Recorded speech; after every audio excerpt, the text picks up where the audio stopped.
Hello, this is Jared French. I'd like to talk to you about brief and early Baptist emancipation efforts. And I'm going to start off with who I talked about last week, John Leland, who is a Baptist in the founding era. His dates are 1854 to 1841. He's known for his national impact on religious liberty. If you look up in survey material, encyclopedic material, you'll see that he's listed as an abolitionist.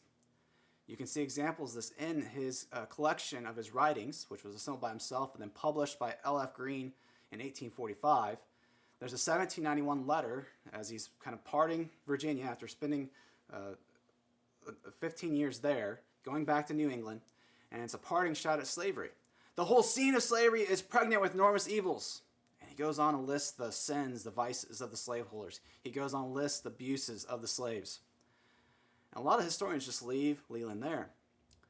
But historian Bruce Gurley points out that if we keep going to the end of his collection, you will find an August 16, 1839 speech where he takes an anti-abolitionist position.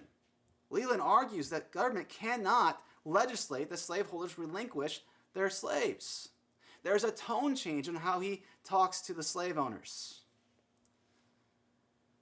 And it's not immediately obvious in the collection on how he makes that change.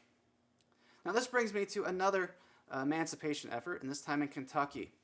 Out in JSTOR, the database for research journals, there's Meddling with Emancipation from Monica Najir from 2005 in the Journal of the Early Republic.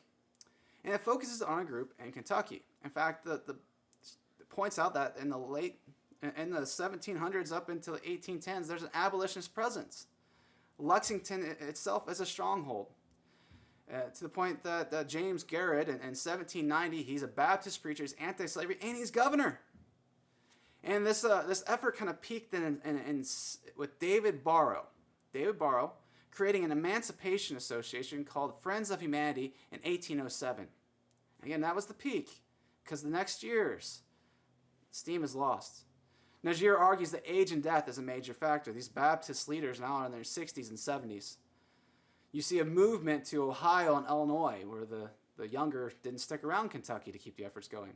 The pro-slavery group gained upper hand, and to the point where this Friends Association disbanded in 1820 officially. Najir argues that Kentucky Baptists overall declared emancipation as a civic or legislative concern outside their realm of religion or morality.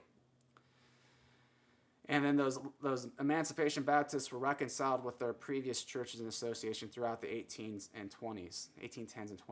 And a lot of the source material for this research was from Associational Minutes and Kentucky Gazette by Najir there. So there's a little bit of compare and contrast. We see fiery anti-slavery Baptists in the 1790s. Leland, Kentucky Baptist. But by the 1810s and 30s, they removed slavery as an issue in following Jesus. They're more concerned about reconciling Baptist to Baptist, and they have kind of an inconsistency on the argue whether this is government, this is religion. It's argument of convenience, probably. But there is a consistent factor here, isn't there? Age.